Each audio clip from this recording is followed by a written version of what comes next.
नमस्कार। Dhirendra पुंडी news point में आप सभी का एक बार फिर से स्वागत है। इस देश में डेमोग्राफी बदलाव की समस्या पर हर कोई बात करता दिखता है। हर कोई इस बारे में सोच रहा है कि आखिर इस देश की डेमोग्राफी को बदलने के लिए जिस तरह की सुनियोजित साजिश चल रही है, उसके बारे में प्रधानमंत्री लाल किले से बोलते हैं और हाई पावर डेमोग्राफी एक मिशन का जो इन बनाने की बात करते हैं। और ये समस्या इतनी बड़ी लगती है कि जैसे जल्द ही इस पर एक बड़ा काम शुरू होने की बात हो, लेकिन लोगों को लगा शायद ये बात आई गई और उस पर ध्यान नहीं दिया, ये लाल किले से एक घोषणा हो सकती है। लेकिन पहले हेमंता बिस्व शर्मा और अब उत्तर प्रदेश में योगी आदित्यनाथ इस पर पूरी ताकत के साथ जुट गए हैं।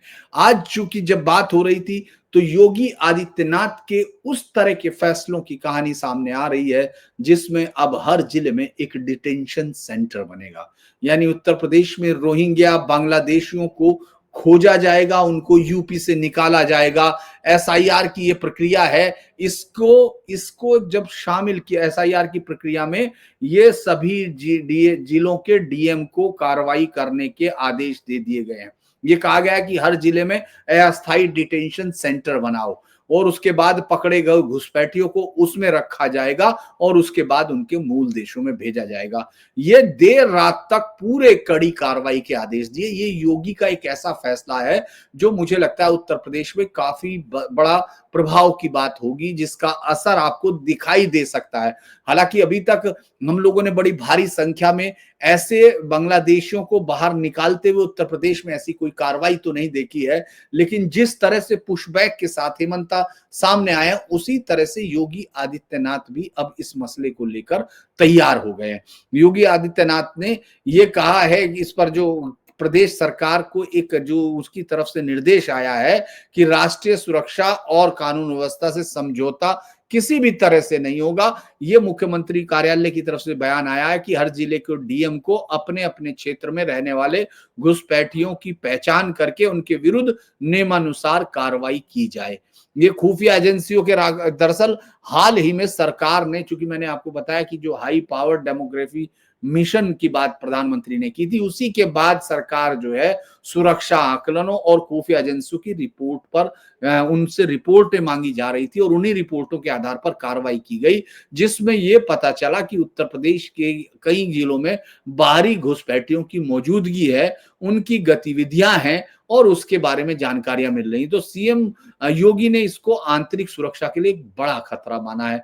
जिस तरह से असम में अब वहां अस्तित्व पर संकट आ गया, उसी तरह से ये अवैध घुसपैठिए इस उत्तर प्रदेश में कानून व्यवस्था के लिए संकट बन जाते हैं जब उनको कोई तौकीर रजा जैसा या संभल जैसा कोई मौका मिल जाए। उस वक्त ये घुसपैठिए कहर ढाने की हालत में आ जाते हैं। ये कई सारी जांचों में पता चलता है कि ऐसे बहुत सारे लोग आए जिनके पहचान नहीं होती, जिनका हालांकि अब तो जिस तरह से चेहरे पहचानने के लिए फेस रिकॉग्निशन का भी इस्तेमाल एजेंसीज कर रही है, इसके बावजूद बहुत सारे लोग ऐसे रह जाते हैं जिनकी पहचान नहीं होती और उसका कारण ये है कि वो यहां से ज्यादा बाहर के घुसपैठिए, उनका कोई रिकॉर्ड नहीं मिलता है। अगर जो बनाए जाते हैं अवैध तौर पर, आपने देखा यूपी में रायबरेली में अलग अलग जगह पर हजारों की तादाद में जन्म प्रमाण पत्र फर्जी बनते हैं, आधार कार्ड की बात हो रही है, तो वो सब है। तो इसीलिए मुख्यमंत्री ने कहा कि अवैध घुसपैठ सुरक्षा के लिहाज से न केवल खतरनाक है बल्कि सामाजिक संरचना, आर्थिक संरचना और कानून व्यवस्था को भी प्रभावित करती है। इसको सरकार ने टॉप प्रायोरिटी पर रखा है और प्रशासन को बिना किसी देरी के कार्रवाई करने की बात की। उन्होंने डीएम को बाकायदा अपने उसमें फैसले में कहा कि आगाह किया कि इस प्रक्रिया में किसी भी तरह की लापरवाही बर्दाश्त नहीं की जाएगी। प्रशासनिक टीमें घर घर सत्यापन, रिकॉर्ड की जांच और स्थानीय खुफिया इनपुट के आधार पर सत्यापित सूची तैयार करेगी। और अब आप कल इस तरह की खबरें देखने लगेंगे क्योंकि हमने देखा कि किस तरह से वहां से भाग निकले हैं लोग। गुड़गांव से बहुत सारे लोग भागे हैं, कहा कि मेड नहीं मिल रही है, दिल्ली के उधर के हिस्सों में मेड नहीं मिल रही है। फिर ये खबर आने लगी कि कोलकाता से अचानक मेड गायब हो गई, नौकर गायब हो गए। उसी तरह से हो सकता है यूपी से बहुत सारे लोगों को गायब होने की खबरें आपको कल से मिलने लगे अगर इस पर कार्रवाई होती है। उसी तरह से आप देख रहे हैं कि इस समय एसआईआर के नाम भर से बांग्लादेश से लगे हुए शहरों में बंगाल की किस तरह से भीड़ दिख रही है, उसी तरह से उत्तर प्रदेश में जिस तरह का ये आदेश दिया गया है, लगता है कि जैसे प्रधानमंत्री मोदी के उस मिशन का काम ही ये था, माफ कीजिएगा, प्रधानमंत्री मोदी ने जिस तरह से लाल किले से घोषणा की थी, अब उस पर काम शुरू हो गया है।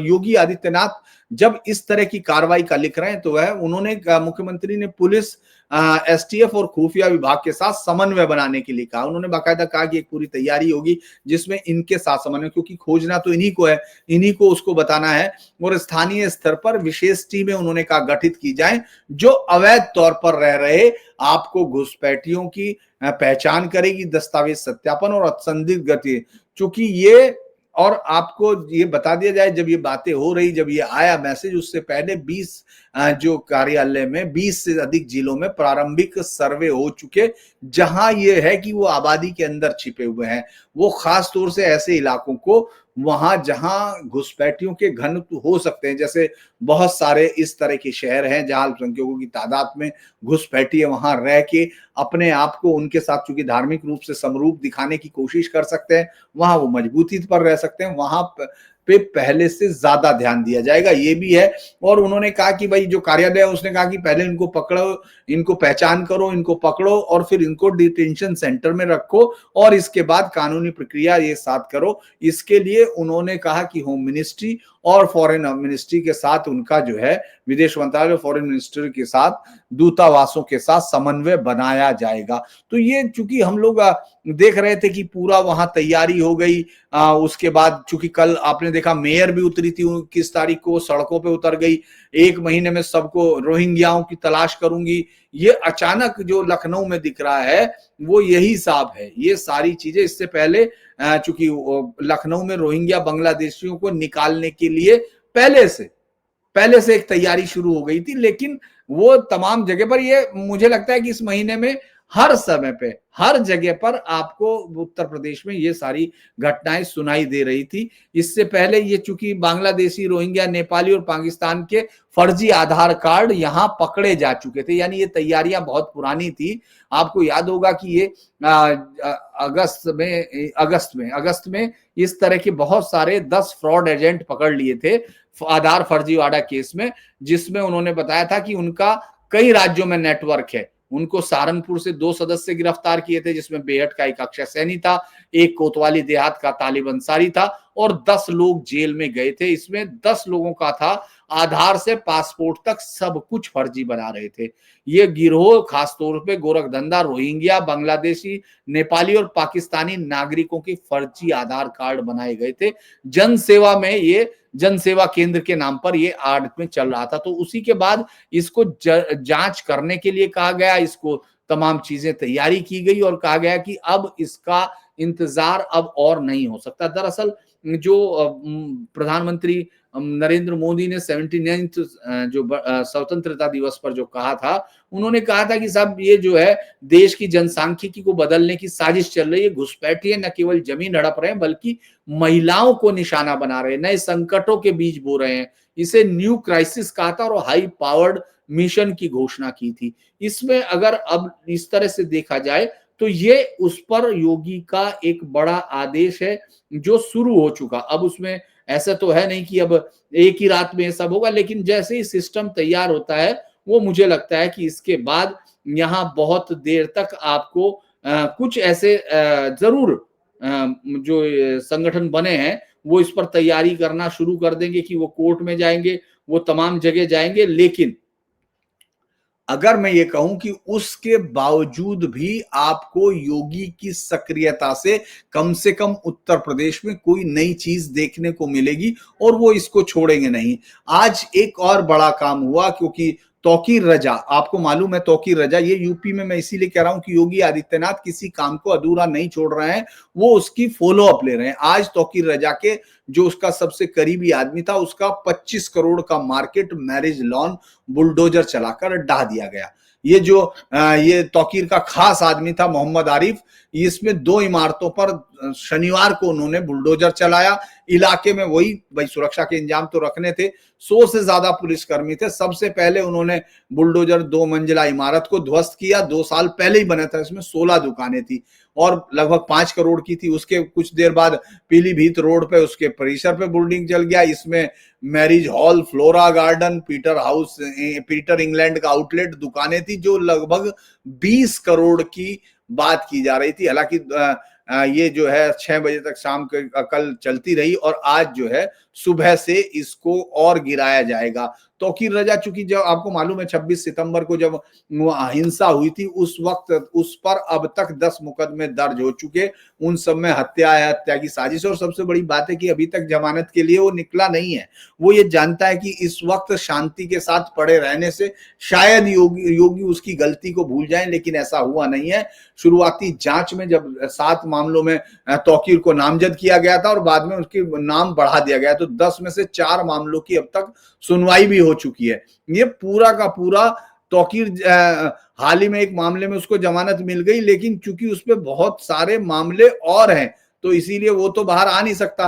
अब अन्य मामलों की सुनवाई फतेहगढ़ जेल में बंद है। इसको बारादरी वाले मसले में वो मिल चुका है। चूंकि तौकीर रजा पर 2010 जैसे दंगे की बात जिस तरह था, अगर ये सरकार इस तरह मजबूती में नहीं होती, वो अगर ये इस तरह से योगी आदित्यनाथ की सरकार नहीं होती तो तौकीर का जलवा तो आपने देखा ही था कि किस तरह से उसको गिरफ्तार करने के तुरंत बाद माफी मांगने की स्थिति में सरकार आ गई थी, वो भी बसपा जैसी, वो भी मायावती जैसी मुख्यमंत्री। और चूंकि ये जो इसके बावजूद यहाँ क्या है, यहाँ तो उसके खिलाफ जो मुकदमा लगाया गया है उसमें जो इंस्पेक्टर अमित पांडे ने लिखा है, उन्होंने कहा कि जो आईएमसी के जो नदीम समेत 20-25 सफेद नेताओं ने कहा था कि ये हमारे नबी की शान में गुस्ताखी करेंगे तो क्या हम खड़े होकर तमाशा देखेंगे? हमारे मुस्लिम भाइयों पर झूठे मुकदमे लिखे जाएंगे, हम तमाशा देखेंगे? हमारे लड़कों को जेल में डालने हम इसको बर्दाश्त नहीं करेंगे। और फिर भीड़ ने तुरंत नारे लगाने शुरू कर दिए कि साहब गुस्ताखे नबी की एक ही सजा, सरतन से जुदा, सरतन से जुदा। और फिर भीड़ को उकसाने वाले लोगों से कहा गया कि ग्राउंड भर दो इस्लामिया कॉलेज का और अपना मकसद पूरा करेंगे। हजरत तौकीर ने कहा आज शहर का माहौल बिगाड़ना है, चाहे इसमें हमें पुलिस वालों की हत्या करनी पड़े, लेकिन मुसलमानों की ताकत दिखाई जाएगी। ये 26 सितंबर को चूंकि अलग अलग मुकदमे बहुत सारे हैं, उन सब के बारे में तो मैं आपको पहले भी बता चुका, लेकिन अब तक उसके कई सारे 105 लोग इसमें अरेस्ट हो चुके हैं। अगर आपको कहें 250 करोड़ रुपए की संपत्ति अब तक सील की जा चुकी है, उसको जमींदोज किया जा चुका है और अभी तो उस पर और भी कार्रवाई चल रही है। इसमें नफीस का 5 करोड़ का बारात घर, सपा पार्षद का अवैध चार्जिंग स्टेशन, बुलडोजर चल चुका। अभी तक 7 आरोपियों पर यहां 15-15 हजार का इनाम वहां घोषित है। अगर हम लोग देखें तो योगी आदित्यनाथ ऐसा कोई काम छोड़ नहीं रहे हैं जिसको लगे कि साहब वो उसको भूल गए या ये सरकारी, वो उसको जड़ से खत्म करने में ज्यादा दिखाई रहते हैं। क्योंकि ये जो इसके बाद 220 से ज्यादा में प्रॉपर्टीज इत्तेहाद मिल्लत काउंसिल का अगर हम लोग देखें कौन कौन सी है, सबसे पहले 1 अक्टूबर को तौकीर रजा के दामाद मोहसिन रजा और अन्य ओमान रजा के अवैध निर्माण को बुलडोजर से ढा दिया गया। कारण था कि साहब ये नाले पे बना है। तौकीर रजा के करावी डॉक्टर नफीस का मैरिज हॉल बुलडोजर से ध्वस्त कर दिया गया, सरकारी जमीन पे बना था। नफीस की दुकान, डॉक्टर नफीस के ऑप्टिकल को सील कर दिया गया क्योंकि बिना किसी मेडिकल डिग्री के चला रहा था। सैलानी मार्केट में 200 से ज्यादा अवैध दुकानों को बुलडोजर से गिराया गया क्योंकि टीन शेड से बना के कब्जा कर लिया गया था। नावल्टी चौराहे पे 2 मंजिला मार्केट में 37 दुकानों को सील कर दिया गया क्योंकि वो नफीस उनकी देखभाल कर रहा था, कब्जा करके बनाई गई थी। इज्जत नगर में सपा नेता वाजिद का बारात घर सील कर दिया गया क्योंकि बिना नक्शा पास कराए हुए था। उसी तरह प्रेमनगर में सपा पार्षद कयूम खां मुन्ना का ई रिक्शा शोरूम पूरा का पूरा क्योंकि निर्माण बिना किसी मंजूरी के था। 100 फुटा रोड में नाजिर खान का न्यू मोटर गैराज जब्त किया गया क्योंकि जमीन पर सड़क पर कब्जा करके बना दिया गया था।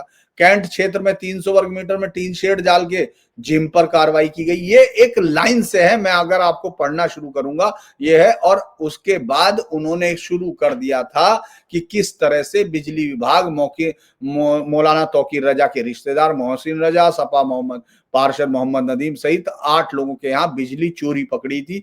सभी के खिलाफ मुकदमा दर्ज करके 1 करोड़ 12 लाख का जुर्माना लगाया था। अभी तक उसकी आरसी जारी कर दी गई है। तो इसके बारे में आप ये समझ लीजिए कि योगी आदित्यनाथ इस समय कम से कम उधर अखिलेश अपनी एक नई कहानी बता रहे हैं, तो इधर योगी आदित्यनाथ अपने लॉ एंड ऑर्डर और घुसपैठियों के खिलाफ बड़ी कार्रवाई के साथ इस पूरे मसले को अंजाम देने पर जुटे हैं। देखते हैं कि ये सब मामला और कहां तक जाता है, क्योंकि अब इस मिशन का काम शुरू हो गया। जिन लोगों को लग रहा था कि जो डेमोग्राफी मिशंस है, हाई पावर डेमोग्राफी मिशंस है, वो लाल किले से बोलने के बाद उसको प्रधानमंत्री भूल गए, और चूंकि प्रधानमंत्री भूल गए तो सब उनके लोग भी भूल गए। नहीं, ऐसा नहीं है। वो कमेटी भी बन रही है, उस पर तैयारियां हो रही हैं, और ये बात बिल्कुल उस पर कही जा रही है कि ये कोई ऐसा वो नहीं है जिसको भूला जा सके। ये एक ऐसा काम है जो इस राष्ट्र के अस्तित्व पर आए हुए खतरे को टालने की कोशिश करेगा। क्योंकि पूरा मिशन क्या था, इसका मिशन था पूरा पूर्वोत्तर, पश्चिम बंगाल और झारखंड जैसे पर था। इसकी पूरी तैयारी ये है कि नेशनल रजिस्टर ऑफ सिटीजन्स बनाया जा सके, सिटीजन्स अमेंडमेंट एक्ट और बॉर्डर फेंसिंग को मजबूत किया जाए। और चूंकि इसका इस समय क्या चल रहा है, डेटा ड्रिवन अप्रोच की गई, जनसंख्या अपडेट किया जा रहा है, इसीलिए एआई बेस्ड मॉनिटरिंग होगी।